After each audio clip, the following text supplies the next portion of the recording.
फिर से बहुत दिन बाद आज बारिश, काफ़ी अच्छी बारिश हो और मैं बारिश में ना नहाऊं, ऐसा हो नहीं सकता। बहुत अच्छा लग रहा है। फ़ोन को थोड़ा बारिश से बचा रहा हूँ।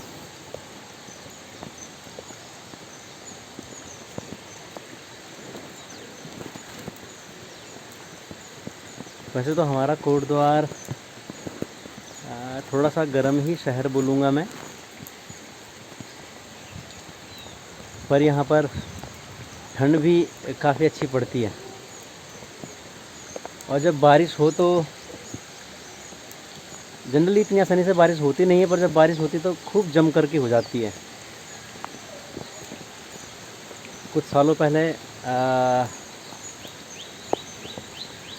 बादल इधर फटा था तो मेरे ख्याल से 8-9 गरीब मज़दूर उसमें मारे गए थे, क्योंकि वो सोए रह गए थे। मेरे ख्याल से ऐसा कुछ हुआ था और उनके घरों में पानी भर गया था। तो ये मार्केट एरिया की घटना थी।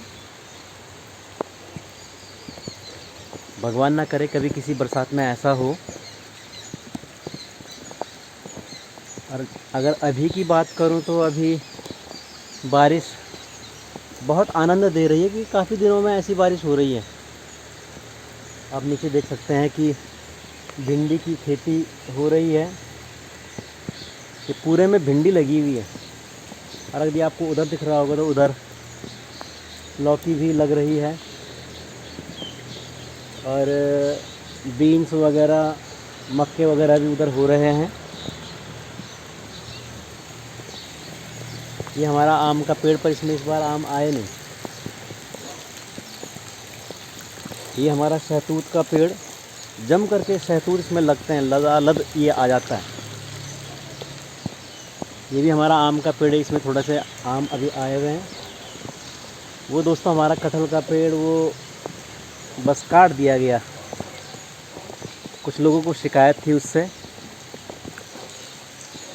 कि उनके रास्ते में इसके पत्ते आते हैं, जबकि रास्ता भी उनका नहीं है। वो रास्ता जैसे प्लॉट बिल्डिंग होती है तो वो आम रास्ता है, पर चलो कोई नहीं।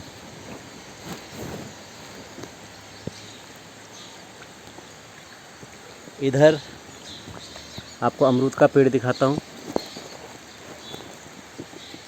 ये अमरूद का पेड़ हमारा, ये बहुत मुश्किल से बचाया मैंने। पतली सी डंडी थी और काफ़ी लंबी हो गई थी, और क्योंकि उधर ज़्यादा तेज़ धूप नहीं पड़ती तो उसका तना बहुत पतला सा था, तो ज़रा भी थोड़ी तेज़ हवा या तेज़ बारिश पड़ जाए तो ये लटक जाता था। अभी मैंने इसको चारों तरफ से रस्सी से बांधा है, और अगर ये इस बरसात ये रस्सियाँ इस पेड़ को झेल पाई तो फिर ये अमरूद थोड़ा मोटा हो जाएगा, इसका तना मोटा हो जाएगा, तो फिर ये ऐसे हल्की फुल्की आंधी से गिरेगा नहीं।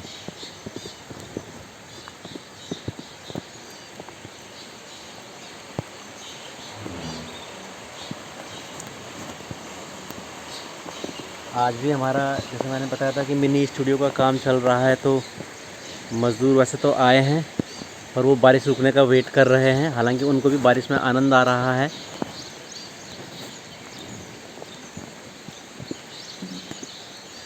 नॉर्मल बारिश किसको पसंद ना आए, सभी को पसंद आती है नॉर्मली बारिश। और जब इतनी भयंकर गर्मी के बाद जब बारिश पड़ती है तो मज़ा ही कुछ और होता है। इधर भी आप देख सकते हैं आम का पेड़।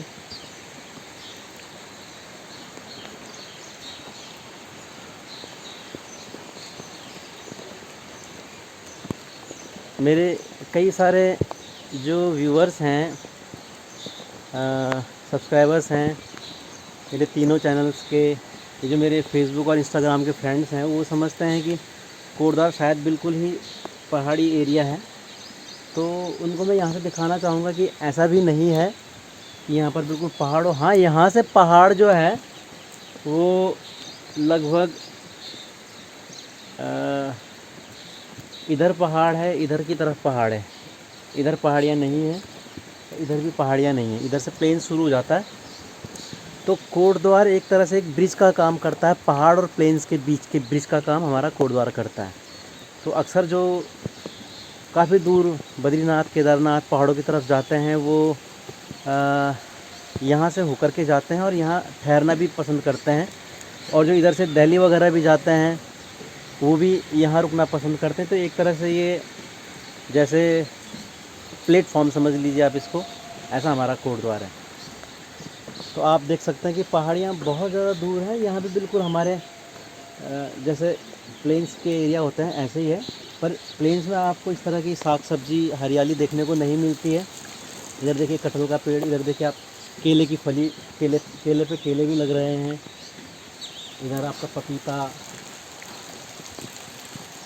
ऑलमोस्ट सभी प्रकार के पेड़ पौधे यहाँ पर हो जाते हैं जो गर्म इलाकों में पाए जाते हैं। पर अभी तो लोग यहाँ पर सेब वगैरह भी उगाने लगे हैं और होने भी लगे हैं। सेब हो गया, नारियल हो गया, ये भी उगने लगे हैं, हालांकि उस क्वालिटी के नहीं हो पाते हैं। माल्टे संतरे हो गए, वो भी यहाँ होने लगे हैं।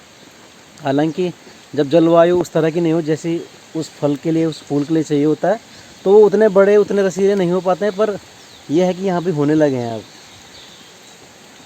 ये कृषि विज्ञान की उन्नति हम इसे कह सकते हैं। तो हमारे कोटद्वार में ऑलमोस्ट मैं ये कहूँगा कि सभी चीज़ें हैं।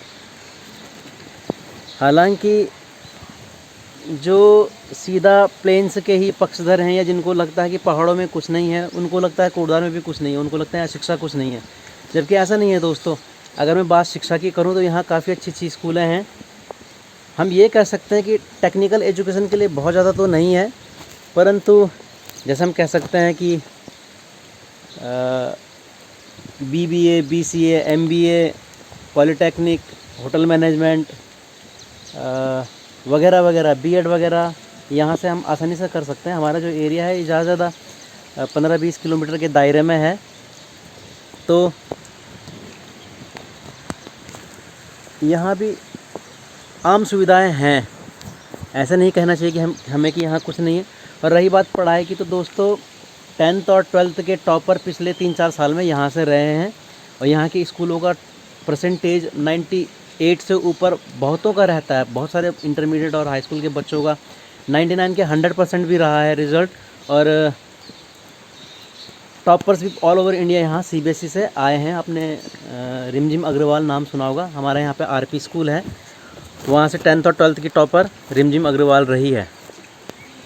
तो अपने शहर कोटद्वार के बारे में ऐसे ही मैं थोड़ा बहुत बता रहा हूँ, क्योंकि मैं बारिश का आनंद भी ले रहा हूँ। आप देख सकते हैं कि ये मेरे चश्मे भी भीग गए हैं, ये देखिए। तो बारिश का आनंद लेते लेते सोचा कि आपको भी थोड़ा बहुत हमारे शहर कोटद्वार के बारे में बताऊं। तो ऐसा नहीं है कि यहाँ कुछ नहीं है, यहाँ भी बहुत कुछ है। और मैं कहना चाहूँगा जो लोग कोटद्वार के होकर के अगर ऐसा कहते हैं कि यहाँ कुछ नहीं है, तो मैं उनको ये कहना चाहूँगा कि यार यहाँ अगर कुछ नहीं है तो तुम कुछ करो ना। तुम भी उनमें शामिल क्यों हो रहे हो कि जो ये कहते हैं कि यहाँ कुछ नहीं है, जो बाहर चले जाते हैं जॉब की तलाश में। यहाँ क्यों ना आप ऐसा कुछ काम करो कि यहाँ भी स्वरोजगार उत्पन्न हो, ताकि और कोई ये ना कहे कि यहाँ कुछ नहीं है। सिर्फ एक बहाना है। पढ़ाई यहाँ पर काफ़ी अच्छी है और मैं कहूँगा लोग भी यहाँ पर काफ़ी अच्छे हैं। ऑलमोस्ट लोग अच्छे हैं यहाँ पर, सीधे साधे होते हैं। तो हम औरों से उम्मीद करते हैं कि वो हमारे लिए कुछ करें, पर हम ये नहीं चाहते कि हम उनके लिए कुछ करें। तो बेटर है कि आप ये कहो कि यहाँ कुछ नहीं है यार, तुम भी कुछ कर लो इधर, है ना, ताकि हमारे बच्चे, तुम्हारे बच्चे कल ये ना बोले कि यहाँ कुछ नहीं है। यहाँ बहुत कुछ किया जा सकता है। और दोस्तों जहाँ अगर कुछ नहीं भी रहता वहाँ ज़्यादा चांसेस रहते हैं कुछ किए जाने की, क्योंकि उसका अभी उस एरिया का पूरी तरह से विदोहन नहीं हुआ है, वहाँ पूरी तरह से रिसोर्सेज का यूज़ नहीं हुआ है। तो क्यों ना यहीं रह कर के कुछ किया जाए। ऐसा कुछ कहते हैं कि जन्मभूमिश्च स्वर्गश्च समाना, ऐसे कुछ कहते हैं। तो जन्मभूमि तो खुद अपने आप में एक स्वर्ग के जैसा है, और किसी स्वर्ग की तलाशी कहाँ करनी है कि कहाँ हमें स्वर्ग जैसा मिलेगा। मैं तो कहता हूँ दोस्तों, मैं तो मरना भी यहीं पसंद करूँगा, इसी जगह पर इसी अपने कोटद्वार में, इसी रतनपुर में और इसी घर में मैं चाहूँगा कि जब भी मेरी मृत्यु हो, मुझे ये जगह इतनी ज़्यादा पसंद है कि मैं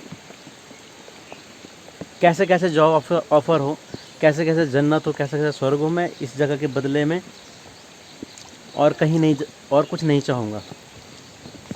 यहाँ मेरा बचपन बीता, यहाँ ही जवानी बीत रही है, यहीं पर बुढ़ापा भी आ रहा है। ऐसा है हमारा कोटद्वार। बगल में ही हमारी BEL फैक्ट्री है, भारत इलेक्ट्रॉनिक्स लिमिटेड। इधर अगर आपको टावर दिख रहे हैं तो यहाँ BEL बिल्कुल बगल में, यहाँ पे से मुश्किल से 2 किलोमीटर की दूरी पर BEL है और लगभग 500-700 लोग वहाँ पे कार्यरत हैं। वहाँ टीवी वगैरह, ये मोबाइल्स वगैरह या वायरस वगैरह जो डिवाइस होती हैं वो वहाँ बनता है, ऐसा सुना है मैंने। बगल में ये यहाँ पर BEL फैक्ट्री काफ़ी, मतलब मैं ये कहूँगा कि अच्छा इलाका माना जाता है। BEL जो कॉलोनी है वहाँ पर मैं बोलूँगा कि काफ़ी एजुकेटेड लोग और काफ़ी साफ़ सफाई पसंद उधर होते हैं। अपने आप में पूरी अच्छी खासी कम्युनिटी है और एलाइट कम्युनिटी है, मैं ये कहूँगा। तो ये है हमारा गांव रतनपुर। पेड़ भी अच्छे खासे हैं, मकान भी काफ़ी भरे पूरे हैं। पर यदि आप यहाँ पर अगर 20 साल पहले आते तो स्थिति ये नहीं थी। गिनती के मकान थे और गिनती के ही लोग थे। संभव हो मैं आपको थोड़ा और ऊंचाई से बताता हूँ।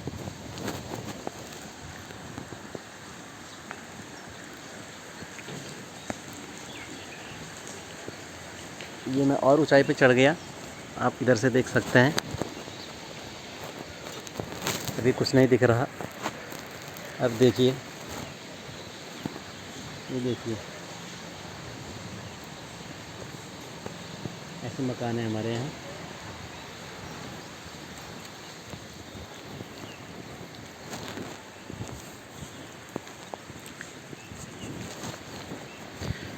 फ़ोन की स्क्रीन आपको बार बार ब्लर नज़र आ रही होगी क्योंकि फ़ोन को बारिश से बचाने के लिए मुझे ये कपड़ा लगाया हुआ है मैंने इस पर। हो सकता है इसके लिए भी कोई डिवाइस आती हो तो बाद में मैं उस डिवाइस का यूज़ करूँगा। मोबाइल को भी छाता पहनाना चाहिए। मुझे पता नहीं है, इतना ज़्यादा टेक्नोलॉजी से नहीं जुड़ा मैं, तो मुझे ये पता नहीं कि बारिश से बचाने के लिए और क्या हो सकता है इसमें। मुझे ये भी पता नहीं कि ये फ़ोन वाटरप्रूफ है या नहीं है। खैर होता भी तो तब भी मैं इसको पानी में नहीं ले जाता। अभी मैंने इसको अच्छे से कवर किया हुआ है तो इसलिए मैं इसका यूज़ कर पा रहा हूँ। एक्चुअली मुझे बड़ा मज़ा आ रहा है इस बारिश में भीगते हुए, तो सोचा कि अपने आनंद को आप लोगों के साथ शेयर करूं। यहीं पर हमारा प्रसिद्ध सिद्धबली मंदिर है, काफ़ी उसकी मान्यता है। हनुमान जी का मंदिर है। आपने सुना होगा गुरु गोरखनाथ जी, उनका ये मंदिर यहाँ पर है। वो खुद शिव जी के अवतार माने जाते रहे हैं, उनका ये मंदिर है और काफ़ी चमत्कार भी यहाँ पर होते थे। यहीं से थोड़ी दूर में दुर्गा देवी का मंदिर भी है, लगभग 15 किलोमीटर की दूरी पर। सिद्धबली यहाँ से 3-4 किलोमीटर की दूरी पर होगा।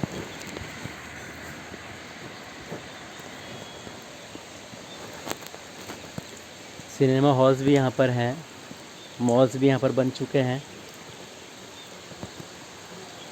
देखिए थोड़ा थोड़ा साग सब्जी बागवानी सभी ने की हुई है।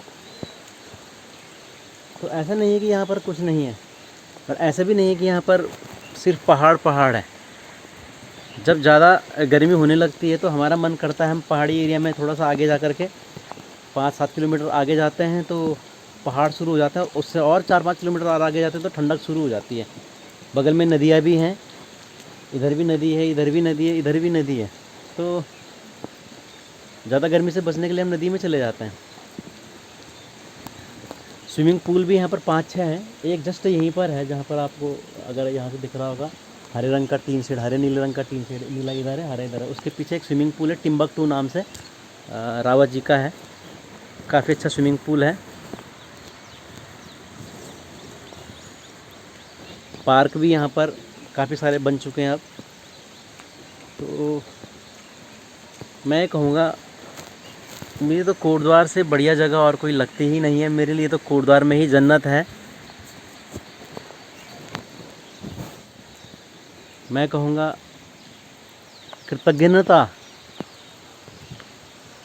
कृतज्ञता है उन लोगों का, उन लोगों की जो कि कोटद्वार में रह करके कोटद्वार की बुराई करते हैं और जो कोटद्वार छोड़ करके चले जाते हैं। आप यही कुछ कीजिए।